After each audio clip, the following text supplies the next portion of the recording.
창밖을 보니 오늘따라 햇살이 참 따뜻합니다. 이런 날에는 따뜻한 차 한 잔 곁에 두고 오래된 이야기 한 편에 마음을 기대어 보는 것도 참 좋겠지요. 오늘 우리가 함께 펼쳐볼 이야기는 무려 400년이 넘는 세월 동안 전 세계 사람들의 가슴을 울려온 작품입니다. 여러분, 혹시 셰익스피어라는 이름을 들어보셨는지요? 셰익스피어는 영국이라는 나라에서 살았던 작가입니다. 지금으로부터 400년도 더 된 아주 먼 옛날 사람이죠. 그런데 참 신기한 일이 있습니다. 그렇게 오래전에 살았던 사람이 쓴 이야기를 오늘날까지도 온 세상 사람들이 읽고 또 읽는다는 사실입니다. 학교에서도 배우고 연극으로도 만들고 영화로도 만들어집니다. 도대체 무슨 까닭일까요? 그 까닭은 간단합니다. 셰익스피어가 그려낸 것이 바로 사람의 마음이기 때문입니다. 사람의 욕심, 사람의 사랑, 사람의 미움, 사람의 용서. 이런 것들은 400년 전이나 지금이나 조금도 변하지 않았습니다. 그래서 오래된 이야기인데도 마치 우리 옆집 이야기처럼 가깝게 느껴지는 것이지요. 오늘 함께 읽을 베니스의 상인은 그 셰익스피어가 쓴 작품들 가운데서도 특별히 사랑받는 이야기입니다. 베니스라는 말은 이탈리아라는 나라에 있는 한 도시의 이름입니다. 바다 위에 세워진 물의 도시라고 불리는 아주 아름다운 곳이지요. 옛날에는 이 베니스가 장사로 크게 번성했던 곳이었습니다. 세계 곳곳에서 배가 드나들고 온갖 진귀한 물건들이 오가던 돈과 사람이 넘쳐나던 도시였습니다. 바로 그런 도시에서 한 상인의 이야기가 시작됩니다. 상인이란 장사하는 사람을 말하지요. 그런데 이 이야기는 단순히 장사 이야기가 아닙니다. 친구를 위한 우정, 목숨을 건 약속, 그리고 법정에서 벌어지는 손에 땀을 쥐게 하는 다툼이 펼쳐집니다. 마지막에는 정의가 무엇인지, 또 용서가 무엇인지, 우리 마음 깊은 곳을 두드리는 질문이 던져집니다. 오늘 이 이야기를 끝까지 함께 하시면 여러분께서 살아오시면서 몸으로 익혀오신 그 지혜와 셰익스피어가 400년 전에 남긴 지혜가 서로 만나는 순간을 느끼실 수 있을 겁니다.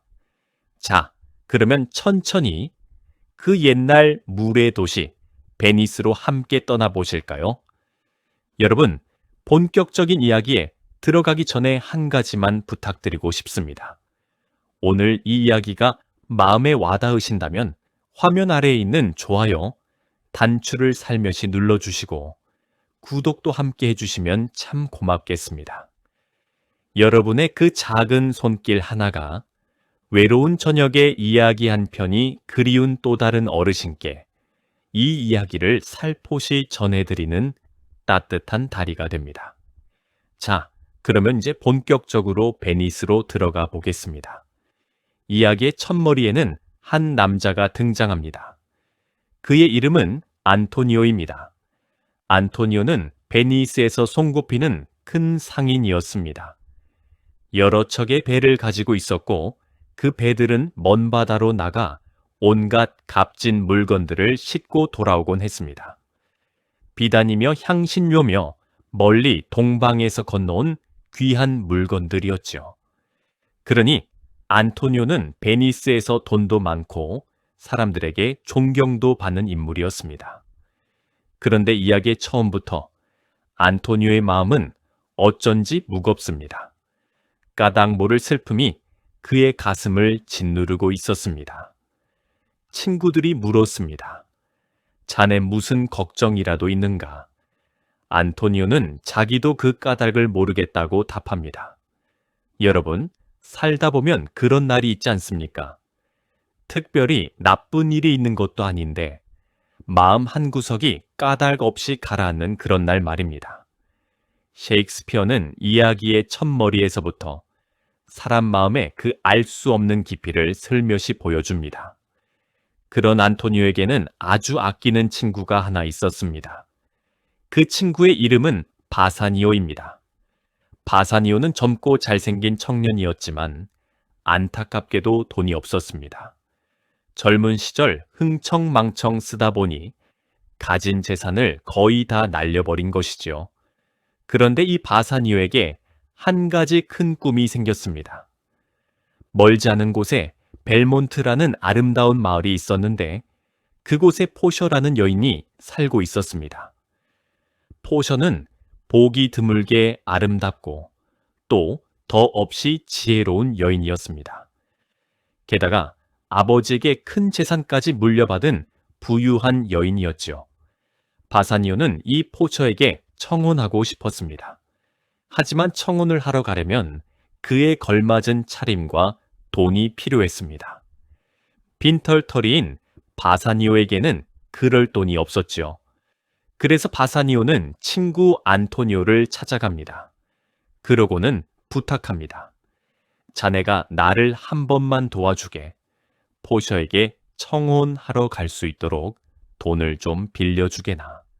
자, 여기서 안토니오의 우정이 빛을 발합니다. 안토니오는 친구의 부탁을 한마디로 받아들입니다.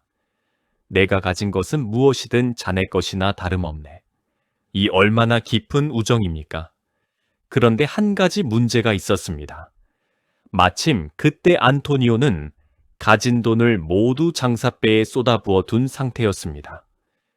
배들이 먼 바다에 나가 있었으니 당장 손에 쥔 현금이 없었던 것이지요. 배가 돌아오기만 하면 큰 돈이 들어오겠지만 지금 당장은 빈손이나 마찬가지였습니다. 친구를 돕고 싶은 마음은 굴뚝 같은데 정작 빌려줄 돈이 없으니 이를 어찌합니까? 그래서 안토니오는 결심합니다. 자기 신용을 담보로 다른 사람에게 돈을 빌려서라도 친구를 돕기로 한 것입니다. 그렇게 두 사람이 찾아간 사람이 바로 이 이야기에서 가장 중요한 인물인 샤일록입니다.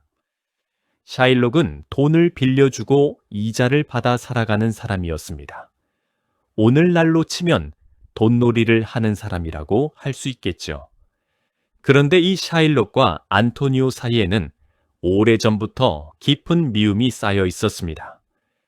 안토니오는 평소에 샤일록을 몹시 업신여겼습니다. 길에서 마주치면 침을 뱉기도 하고 모진 말로 욕을 퍼붓기도 했습니다.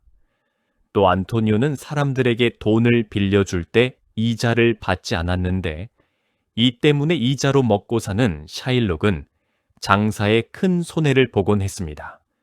그러니 샤일록의 가슴 속에는 안토니오를 향한 미움이 한겨울 얼음장처럼 단단하게 얼어붙어 있었던 것입니다.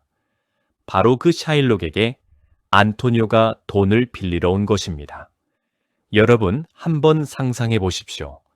평생 나를 멸시하고 모욕하던 사람이 어느 날 갑자기 내 앞에 와서 돈을 빌려달라고 머리를 숙이는 그 장면을 말입니다. 샤일록의 눈빛이 어떠했을지 짐작이 가시는지요? 샤일록은 속으로 회심에 미소를 지었습니다. 드디어 때가 왔구나. 그러나 겉으로는 짐짓 너그러운 척을 합니다. 그러고는 안토니오에게 이상한 조건을 내겁니다. 좋소. 이자는 한 푼도 받지 않겠소. 그저 우리 우정의 표시로 재미삼아 증서 하나만 씁시다. 만일 정해진 날까지 돈을 갚지 못하면 그대의 살을 정확히 한 파운드 베어가겠소. 살 한 파운드. 파운드라는 말은 옛날 서양에서 무게를 재던 단위입니다. 한 파운드면 우리식으로 치면 사람 손바닥만 한 살덩어리쯤 될 것입니다. 사람 몸에서 그만큼의 살을 베어낸다는 것은 곧 목숨을 내놓으라는 말이나 다름없습니다. 이 끔찍한 조건을 듣고 친구 바사니오는 펄쩍 뛰며 말립니다. 안 되네. 그런 증서에 도장을 찍어서는 안 되네. 그러나 안토니오는 껄껄 웃으며 대수롭지 않게 여깁니다. 걱정 말게. 내 배들이 약속한 날보다 한 달이나 먼저 돌아올 걸세. 그러면 빌린 돈의 몇 배나 되는 큰 돈이 들어올 텐데 살을 베일 일이 무에 있겠는가. 안토니오는 자기 배와 자기 운을 굳게 믿었던 것입니다. 여러분, 여기서 우리는 안토니오의 마음을 한번 들여다보아야 합니다. 안토니오가 이 위험한 약속에 도장을 찍은 까닭은 오로지 친구를 위해서였습니다. 자기 살이 걸린 일인데도 친구의 사랑을 이루어주기 위해 기꺼이 그 위험을 떠안은 것이지요. 우정이라는 것이 사람을 이렇게까지 움직이게 만듭니다. 참으로 아름답고도 또 한편으로는 위태로운 마음입니다.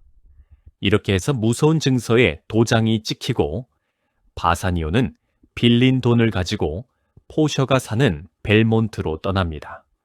자, 이제 이야기의 무대는 잠시 그 아름다운 벨몬트로 옮겨갑니다. 벨몬트의 여인 포셔에게는 돌아가신 아버지가 남긴 특별한 유언이 있었습니다. 그 유언이 참으로 별났습니다. 포셔는 자기 마음대로 남편을 고를 수가 없었습니다. 아버지가 남긴 시험을 통과한 사람만이 포셔의 남편이 될 수 있었던 것입니다. 그 시험이란 이런 것이었습니다. 아버지는 3개의 상자를 남겼습니다. 하나는 금으로 만든 상자, 하나는 은으로 만든 상자, 그리고 하나는 보잘것없는 나무로 만든 상자였습니다. 청혼하러 온 사람은 이 3 상자 가운데 하나를 골라야 했습니다. 그리고 그 3 상자 가운데 오직 한 상자 안에만 포셔의 초상화가 들어 있었습니다. 그 초상화가 든 상자를 고른 사람만이 포셔와 결혼할 수 있었던 것이지요. 여러분, 만일 여러분이라면 어떤 상자를 고르시겠습니까? 번쩍이는 금 상자입니까? 은은하게 빛나는 상자입니까? 아니면 아무 볼품도 없는 납 상자입니까? 사람들은 대개 겉이 화려한 것에 마음을 빼앗기지요. 여기에 셰익스피어의 깊은 뜻이 숨어 있습니다. 잠시 뒤에 그 답을 함께 보시겠습니다. 이야기가 점점 무르익어 가고 있습니다. 여기서 잠깐 여러분께 다시 한번 다정한 부탁을 드려도 될까요? 지금 이 이야기가 여러분의 마음에 작은 울림을 주고 있다면 좋아요와 구독을 꾹 눌러주시기를 부탁드립니다. 여러분께서 살아오신 긴 세월의 무게는 그 어떤 책보다도 값진 한 권의 책입니다. 그 귀한 책 같은 분들이 이런 이야기와 더 많이 만나실 수 있도록 여러분의 손길이 큰 힘이 됩니다. 자, 그러면 이야기의 가장 손에 땀을 쥐게 하는 대목으로 넘어가 보겠습니다. 벨몬트에서는 여러 나라의 잘난 사내들이 포셔에게 청혼하러 찾아왔습니다. 어떤 이는 거만한 왕자였고 어떤 이는 잘난 척만 하는 귀족이었습니다. 먼저 한 왕자가 와서 번쩍이는 금상자를 골랐습니다. 가장 값진 것에는 가장 값진 것이 들어 있으리라 여긴 것이지요. 그런데 금상자를 열어보니 그 안에는 해골이 들어 있었습니다. 그리고 쪽지 하나가 있었습니다. 거기에는 번쩍인다고 다 금은 아니라는 글귀가 적혀 있었습니다. 다음으로 한 귀족이 와서 은 상자를 골랐습니다. 자기 정도면 포셔를 가질 자격이 있다고 여긴 것이지요. 그러나 은 상자 안에는 바보 광대의 그림이 들어 있었습니다. 제 분수도 모르고 잘난 척하던 자에게 주는 따끔한 가르침이었습니다. 자, 이제 우리의 바사니오가 도착합니다.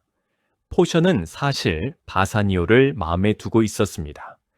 그가 부디 옳은 상자를 고르기를 가슴 졸이며 바랐지요. 바사니오는 3 상자를 한참 동안 바라봅니다. 그러고는 마침내 가장 보잘것없는 납 상자의 손을 얹습니다. 그는 생각했습니다. 겉이 화려한 것은 사람을 속이기 마련이다. 참된 것은 오히려 수수한 겉모습 속에 숨어 있는 법이다. 바사니오가 납 상자를 열자 그 안에서 포셔의 아름다운 초상화가 나왔습니다. 두 사람은 기쁨에 겨워 서로의 사랑을 약속합니다. 포셔는 그 자리에서 자기 손가락에 끼고 있던 반지를 빼어 바사니오에게 줍니다. 그러고는 신신당부합니다. 이 반지는 우리 사랑의 약속입니다. 무슨 일이 있어도 이 반지를 절대 손에서 빼지 마세요. 바사니오는 굳게 맹세합니다. 목숨이 닿는 날까지 이 반지를 지키겠노라고 말입니다. 이 반지 약속은 나중에 또 한 번 중요한 이야깃거리가 됩니다. 그런데 행복도 잠시였습니다. 벨몬트에 청천벽력 같은 소식이 날아듭니다. 베니스에서 온 편지였습니다. 그 편지에는 안토니오의 배들이 모두 바다에서 침몰했다는 소식이 적혀 있었습니다. 풍랑을 만나 가라앉기도 하고 암초에 부딪혀 부서지기도 했다는 것입니다. 그 많던 배가 단 한 척도 돌아오지 못했습니다. 배가 모두 가라앉았다는 것은 안토니오가 돈을 갚을 길이 사라졌다는 뜻입니다. 그리고 그것은 곧 그 무서운 증서대로 안토니오의 살 1파운드를 베어내야 한다는 뜻이었습니다. 샤일록은 기다렸다는 듯이 안토니오를 붙잡아 법정에 세웠습니다. 그러고는 증서대로 살을 베어가겠노라 외쳤습니다. 이 소식을 들은 바사니오는 한 걸음에 베니스로 달려갑니다. 빌린 돈의 몇 배, 아니 몇십 배를 갚겠다고 사정합니다. 그러나 샤일록은 고개를 가로젓습니다. 돈은 필요 없소. 나는 오직 증서에 적힌 대로 저자의 살 1파운드를 베어갈 것이오. 샤일록의 마음속에는 오랜 세월 쌓이고 쌓인 미움이 활활 타오르고 있었습니다. 그에게는 돈보다도 자기를 멸시한 안토니오에게 복수하는 것이 더 중요했던 것입니다. 여러분, 여기서 우리는 한 사람의 마음속에 자라난 미움이 얼마나 무서운 것인지를 봅니다. 미움이라는 것은 처음에는 작은 불씨에 지나지 않습니다. 그러나 오랜 세월 누가 옆에서 자꾸 부추기고 또 상처가 거듭 덧나면 그 불씨는 사람의 영혼을 통째로 태워버릴 만큼 큰 불이 되고 맙니다. 샤일록의 모습이 바로 그러했습니다. 미움에 사로잡힌 그의 눈에는 오직 안토니오의 죽음밖에 보이지 않았습니다. 드디어 운명의 재판이 열립니다. 법정에는 무거운 공기가 흘렀습니다. 베니스의 높은 재판관도 안토니오를 살릴 길이 없어 보였습니다. 왜냐하면 안토니오가 제 발로 도장을 찍은 증서가 엄연히 있었기 때문입니다. 법은 법이니 약속한 증서대로 하지 않을 도리가 없었던 것입니다. 샤일록은 이미 시퍼렇게 날을 간 칼을 손에 들고 안토니오의 살을 베어낼 준비를 마쳤습니다. 안토니오는 죽음을 각오하고 가슴을 풀어 헤쳤습니다. 친구 바사니오는 눈물을 흘리며 발만 동동 굴렀습니다. 바로 그 절체절명의 순간 법정에 한 젊은 법관이 나타납니다. 아주 똑똑하기로 소문난 젊은 법률 학자라고 했습니다. 그런데 사실 그 젊은 법관은 남자가 아니었습니다. 누구였을까요? 바로 포셔였습니다. 포셔가 남자 옷으로 변장을 하고 사랑하는 사람의 은인을 구하기 위해 법정에 뛰어든 것입니다. 아무도 그가 포셔인 줄 알아보지 못했습니다. 포셔는 먼저 샤일록에게 점잖게 타이릅니다.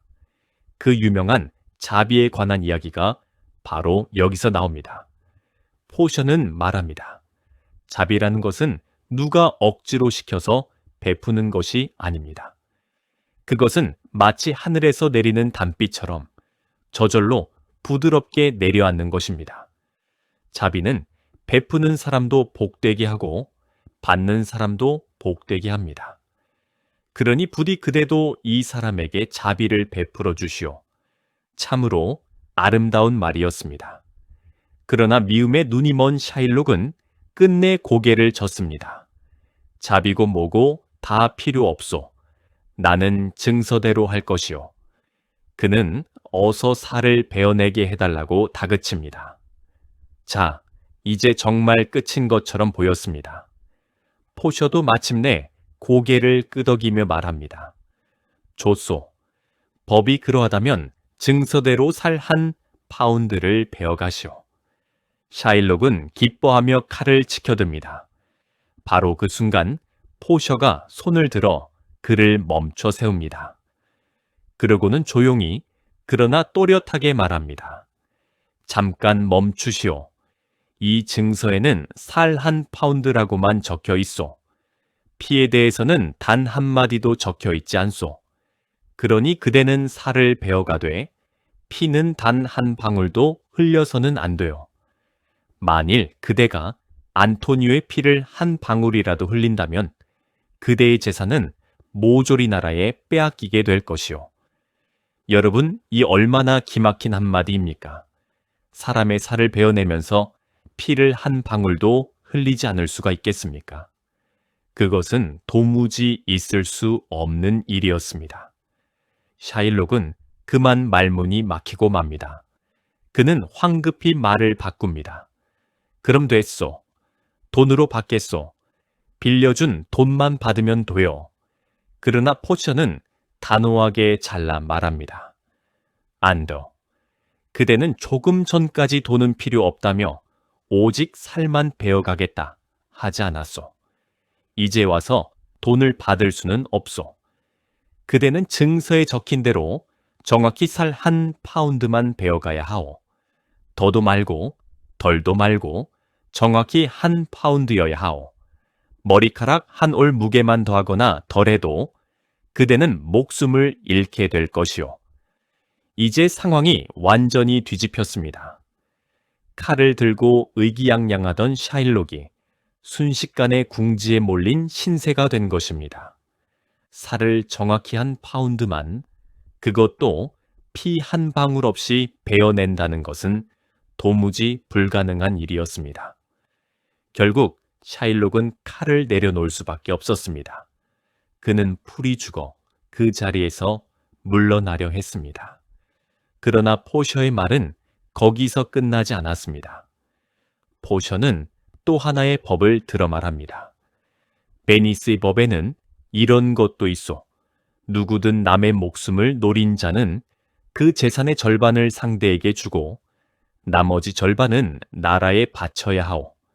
그리고 그 목숨마저도 재판관의 처분에 달리게 되어 샤일록은 분명히 안토니오의 목숨을 노렸으니 이 법을 피할 수 없었습니다. 이제 죽음의 위기에 몰린 것은 안토니오가 아니라 도리어 샤일록이었습니다. 참으로 묘한 일이지요. 남을 해치려고 판 함정에 자기 자신이 빠지고 만 것입니다. 옛말에 이런 말이 있지 않습니까? 남 잡으려고 판 구덩이에 재가 빠진다고 말입니다. 샤일록이 바로 그 꼴이 되고 만 것입니다. 자, 그런데 바로 여기서 이 이야기의 가장 깊은 가르침이 드러납니다. 목숨이 경각에 달린 샤일록을 두고 안토니오가 입을 엽니다. 평생 자기를 죽이려 했던 원수입니다. 누구라도 이때다 싶어 통쾌하게 복수하고 싶지 않겠습니까? 그러나 안토니오는 그러지 않았습니다. 그는 재판관에게 샤일록의 목숨만은 살려달라고 청합니다. 그리고 빼앗을 재산도 샤일록이 죽은 뒤에 그의 딸에게 물려주도록 해달라고 부탁합니다. 여러분 보십시오. 한쪽에는 끝까지 미움을 놓지 못한 샤일록이 있고 다른 한쪽에는 원수의 목숨까지 살려주려는 안토니오가 있습니다. 미움과 용서가 이렇게 한 법정 안에서 또렷하게 갈라집니다. 셰익스피어는 우리에게 묻고 있는 것입니다. 그대라면 과연 어느 쪽에 서겠는가 하고 말입니다. 이렇게 해서 안토니오는 목숨을 건졌고 샤일록은 칼을 거두고 쓸쓸히 법정을 떠났습니다. 재판은 끝이 났습니다. 사람들은 그 젊은 법관의 지혜에 입을 다물지 못했습니다. 그가 사실은 변장한 포셔였다는 것을 아무도 알지 못한 채로 말입니다. 이야기가 어느덧 막바지에 이르렀습니다. 여기까지 함께해 주신 여러분께 진심으로 고마운 마음을 전합니다. 혹시 아직 좋아요와 구독을 누르지 않으셨다면 지금 살며시 눌러주시기를 청합니다. 이것은 그저 숫자를 올리려는 부탁이 아닙니다. 긴 세월을 정직하게 걸어오신 여러분의 삶을 진심으로 응원하고 존경한다는 저의 작은 마음입니다. 그 마음이 더 많은 어르신께 닿을 수 있도록 여러분께서 함께 해주시면 더없이 기쁘겠습니다. 그러면 이제 오늘 읽은 이야기를 차분히 정리해 보겠습니다. 오늘 우리는 셰익스피어의 베니스의 상인을 함께 읽었습니다. 이야기를 처음부터 다시 한번 짚어보겠습니다. 베니스의 큰 상인 안토니오에게는 바사니오라는 아끼는 친구가 있었습니다. 바사니오는 아름답고 지혜로운 여인 포셔에게 청혼하고 싶었지만 돈이 없었습니다. 안토니오는 친구를 돕기 위해 자기를 미워하던 돈놀이꾼 샤일록에게서 돈을 빌립니다. 그런데 그 조건이 무시무시했습니다. 돈을 갚지 못하면 안토니오의 살 1파운드를 베어가겠다는 것이었습니다. 바사니오는 그 돈으로 벨몬트에 가서 세 상자 가운데 가장 수수한 납상자를 골라 포셔의 마음을 얻습니다. 겉이 화려한 것에 속지 않은 참된 눈이 그를 행복으로 이끈 것이죠. 그러나 기쁨도 잠시 안토니오의 배들이 모두 바다에 가라앉았다는 소식이 날아듭니다. 돈을 갚을 길이 사라진 안토니오는 증서대로 살을 베일 처지에 놓입니다. 미움에 사로잡힌 샤일록은 돈도 마다하고 오직 안토니오의 살만을 고집합니다. 모두가 안토니오의 죽음을 각오한 그 순간 남장한 포셔가 법관이 되어 법정에 나타납니다. 포셔는 먼저 자비를 베풀라 권하지만 샤일록은 끝내 듣지 않습니다. 그러자 포셔는 기막힌 한마디를 던집니다. 증서에는 살이라고만 적혀 있으니 피는 한 방울도 흘려서는 안 된다는 것이었습니다. 또한 정확히 1파운드만 베어야 한다고 못 박습니다. 결국 샤일록은 아무것도 하지 못하고 도리어 자기가 궁지에 몰리고 맙니다. 그러나 안토니오는 원수인 샤일록의 목숨을 살려달라고 청합니다. 여러분, 이 이야기는 우리에게 여러 가지 깊은 가르침을 줍니다. 첫째로, 겉모습에 속지 말라는 것입니다. 번쩍이는 금 상자가 아니라 보잘것없는 납상자에 참된 보물이 들어 있었지요. 사람도 일도 마찬가지입니다. 화려한 거칠애보다 수수하지만 참된 속마음이 더 값진 법입니다. 둘째로, 미움을 마음에 품지 말라는 것입니다. 샤일록은 평생 쌓은 미움 때문에 결국 자기 자신을 망치고 말았습니다. 미움은 남을 해치기에 앞서 그 미움을 품은 내 마음부터 갉아먹습니다.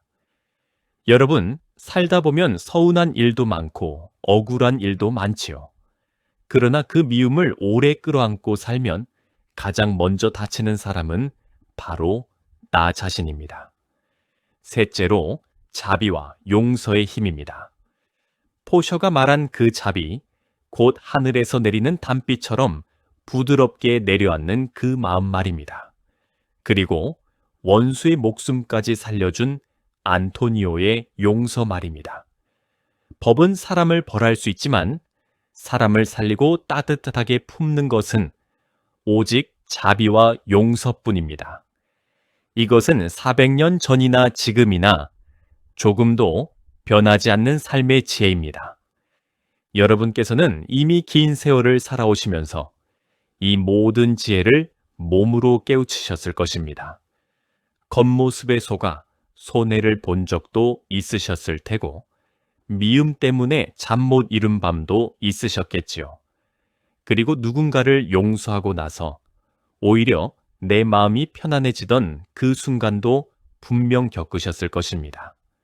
셰익스피어가 400년 전에 글로 남긴 지혜를 여러분께서는 이미 삶으로 살아내신 것입니다. 그러니 여러분이야말로 살아있는 한 권의 책이십니다. 오늘의 독서 여행 어떠셨어요? 삶을 통해서 몸으로 배워온 내 삶의 지혜를 다시 발견하실 수 있었나요? 책 한 권을 통해 삶의 지혜를 얻는 소중한 시간은 오늘도 계속됩니다. 청취자 여러분, 그럼 다음 시간에 또 뵙겠습니다.